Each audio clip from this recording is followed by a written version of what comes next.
You know that feeling when you open your bank app and instead of instantly closing it in pure horror, you actually smile?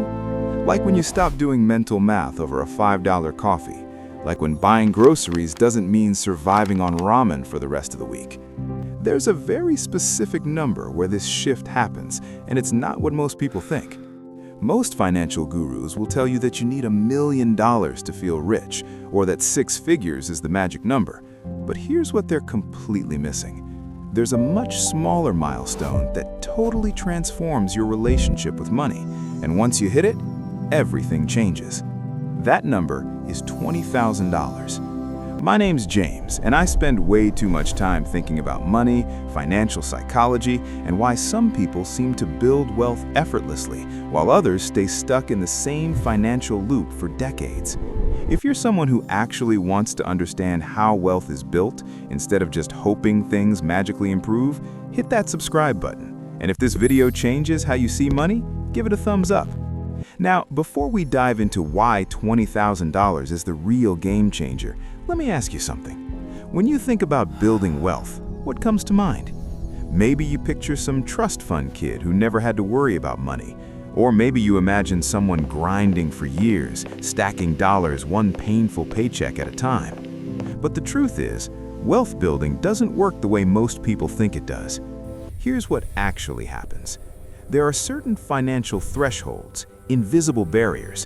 Once you cross them, the rules of the game completely change, and $20,000 is the first major one. It's the line that separates people who will eventually build serious wealth from people who will spend their entire lives living paycheck to paycheck. And the crazy part? Most people don't even know this line exists. Think about it like this. If you've ever tried to push a massive boulder up a hill, you already know getting it started is brutal. You're straining, you're sweating, you're barely moving it. You're questioning if it's even worth it. But then something weird happens.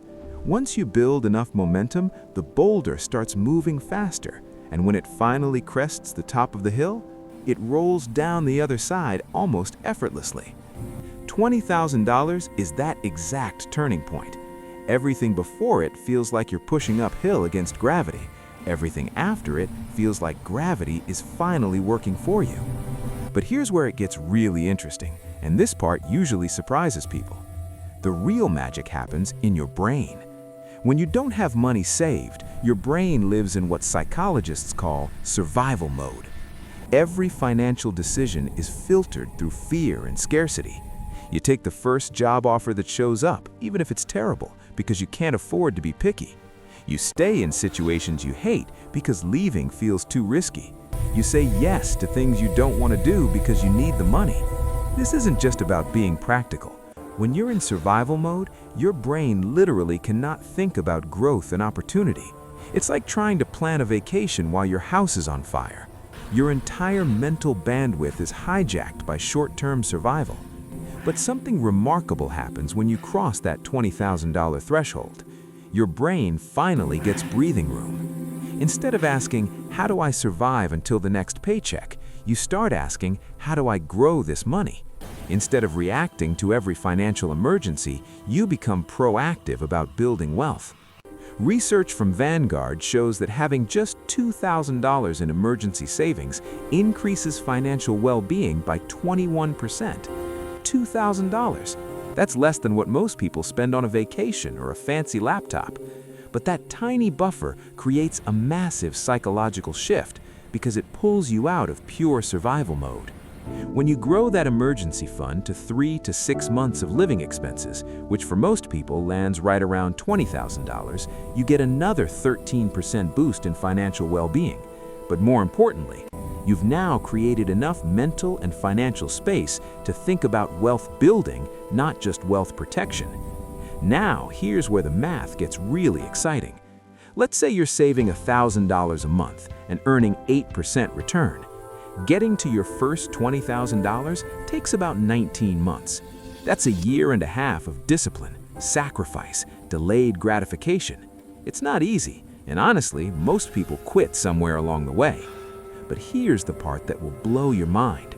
Your second $20,000 doesn't take another 19 months. It only takes about 17 months.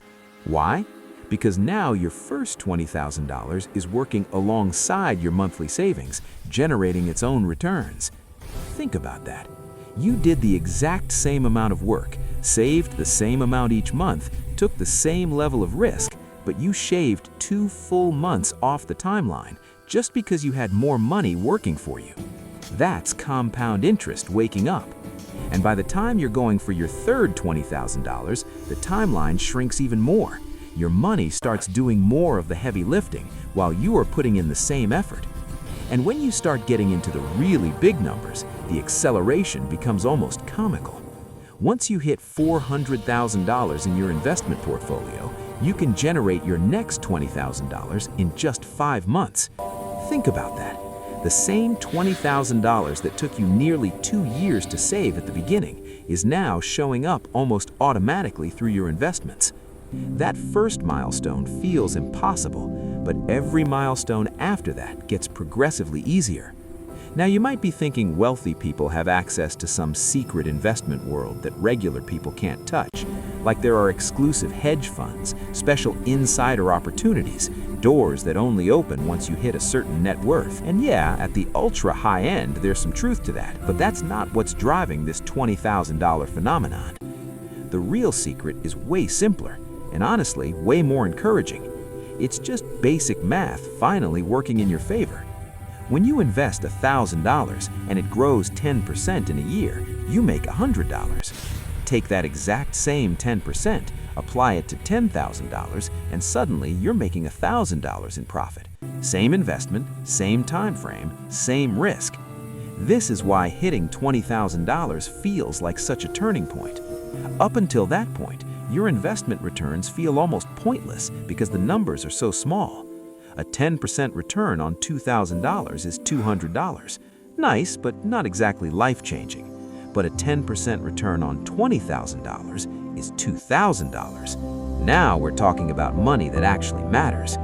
When you've got $20,000 invested and it's earning 8% a year, that's $1,600 flowing into your account over 12 months without you lifting a finger. Money you didn't earn at your job. Money that showed up because your existing money was working for you. And here's the wild part. The investment strategy isn't any more sophisticated than someone with $1,000. You can buy the same index funds, use the same brokerages, follow the same boring basic principles. The only real difference is scale. And that scale turns tiny percentage wins into real financial progress. But here's the part most people completely miss, and it might be the most important point in this entire video. When you save $20,000, you've actually done something far more valuable than just stacking money in a bank account. You've rewired your brain. You've built the single most important financial habit you'll ever develop. And yeah, I know this sounds like self-help nonsense, but stick with me because this is where it gets really real. Think about what it actually takes to save $20,000, starting from zero. Unless you're making ridiculous money or living rent-free in your parents' basement, this takes serious discipline. You had to track where every dollar went. You had to say no to things you wanted so you could save instead. You had to resist blowing your money on whatever shiny object caught your attention that week. And most importantly, you had to do this consistently for months or even years. And here's the kicker. You proved to yourself that you can control your money instead of letting it control you. You became the type of person who can delay gratification when it actually matters. That's not just a financial skill, that's a life skill. And this identity shift is massive because it changes every financial decision you make from here on out. Before you had $20,000 saved, buying a $3 coffee required mental gymnastics. Can I afford this? Should I really spend this? What if something goes wrong later? After you hit $20,000, you're not sweating the small stuff anymore. Not because you're reckless, but because you know your priorities are straight. You've proven you can make big sacrifices when it really counts. But there's another psychological shift that happens around this level that nobody really talks about. You stop seeing only threats, and you start seeing opportunities. When you're living paycheck to paycheck, every surprise expense feels like a disaster. Your car needs repairs, your laptop dies, your rent goes up. These aren't inconveniences, they're full-blown financial emergencies that wreck your entire month. But when you've got $20,000 in the bank, those same events become minor annoyances. Your car needs repairs? Okay, annoying, not catastrophic. Your laptop dies? Okay, time to upgrade. Your rent goes up? Maybe it's finally time to negotiate your salary or look for a better place. And it gets even better. You start noticing opportunities that were always there, but you were too broke to touch before. Your friend says they're starting a business and looking for investors. Before, you would have thought, oh, that's interesting, and moved on. Now, you can actually run the numbers and decide if throwing $5,000 at it makes sense. Killer deal pops up on a rental property that needs some work. Before, you would have scrolled past it on Zillow, maybe felt a little jealous. Now, you can analyze it like a real investor. Your boss mentions a conference in another city that could be great for your career, but the company won't pay for it. Before, you'd make excuses about why you can't afford to go. Now, you can weigh the cost against the potential return on investment. This is what wealthy people mean when they say money goes to money. It's not some cosmic conspiracy where the universe rewards people who already have cash. It's that money gives you options, and options create more chances to make money. Here's something else that happens right around the $20,000 mark that will mess with everything you thought you knew about budgeting. You start caring less about small expenses and more about big ones. I know that sounds backwards, but hear me out. When you're broke, you obsess over every tiny purchase. Name brand cereal or generic, $3 coffee or make it at home, premium gas or regular. These decisions eat up your mental energy because every dollar feels like life or death. But when you have a real financial foundation, you start realizing something wild. These tiny micro decisions, they barely matter. The difference between spending $3 on coffee versus making it at home is maybe $1,000 a year if you're really going crazy. Yeah, that's not nothing, but it's also not what's going to make or break your financial future. What actually matters are the big decisions: where you live, what you drive, how much you save, and where you invest. These choices can swing your net worth by tens of thousands of dollars over time. So instead of stressing over organic bananas, you start focusing on optimizing your housing costs, maximizing your income, and making sure your investment strategy is rock solid. And this shift is insanely liberating because it frees up your mental bandwidth for the decisions that actually matter. You stop sweating the small stuff and start thinking strategically about wealth building. Now let's talk about what happens to your career once you hit this milestone, because this is where things get really interesting. Having $20,000 saved doesn't just change your relationship with money, it changes your relationship with work. When you're living paycheck to paycheck, you're basically trapped in whatever job you have. Your boss could be terrible, your coworkers could be toxic, the work could be soul-crushing, but you can't leave because you need that next paycheck to survive. And that puts you in an incredibly weak negotiating position. You can't ask for a raise because you're scared they might fire you. You can't push back on unreasonable demands because you need the job more than they need you. You can't explore other opportunities because taking time off for interviews feels too risky. You're stuck, and everybody knows it. But $20,000 changes the entire dynamic. Suddenly, you have what I call walking away money. You could quit tomorrow and survive for months while you find something better. This doesn't mean you should be reckless or burn bridges, but it does mean you're negotiating from a position of strength instead of desperation. And this psychological shift changes everything about how you approach your career. You start asking for the raise you actually deserve, because the worst they can say is no, and you'll be fine either way. You push back on unreasonable requests because you're not terrified of the consequences. You explore new opportunities because you can afford to take some risks. Here's what's really crazy. Most of the time, you don't even need to use your walking away money. Just having it completely changes your vibe at work. You're more confident, more assertive, more willing to take on challenging projects. And guess what happens when you start showing up differently? People notice. Suddenly, you're getting better assignments, more recognition, and yeah, more money. It's like having a secret superpower. You hope you never have to use it, but knowing it's there changes everything about how you operate. And the best part? The more confident and successful you become at work, the faster you build wealth, which gives you even more options, which gives you even more confidence. It's a positive feedback loop that keeps accelerating. But here's where most people completely screw this up, and I see it all the time. They hit $20,000, they feel that psychological shift, and then they immediately blow it on something stupid. A new car because I deserve it, an expensive vacation because I've earned it, a down payment on a house they can't really afford. Don't do this. That $20,000 is not a reward for good behavior. It's the foundation of your entire financial future.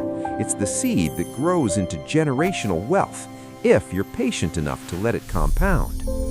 And this next part might make you laugh or cry, depending on your situation. The average person spends more money on their car over their lifetime than it would take to reach full financial independence. Think about that. Between car payments, insurance, maintenance, and gas, most people are dropping $600 to $800 every single month just to get from point A to point B.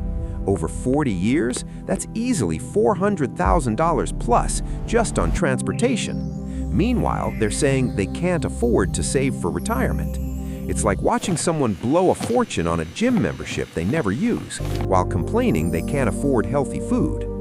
And here's what makes it even more ridiculous. The second you drive a new car off the lot, it loses about 20% of its value. So you're not just spending money, you're actively destroying wealth. Compare that to investing the same amount in a diversified portfolio. Instead of watching your money evaporate, you're watching it multiply. But I get it. Cars are emotional purchases. You want something reliable, something that looks good, something that makes you feel successful. And there's nothing wrong with that, as long as you understand what you're trading off. That $30,000 car might make you feel rich, but it's actually keeping you poor. And this is where having $20,000 saved completely flips your perspective on major purchases. Instead of asking, can I afford the monthly payment, you start asking, what is this really costing me in opportunity?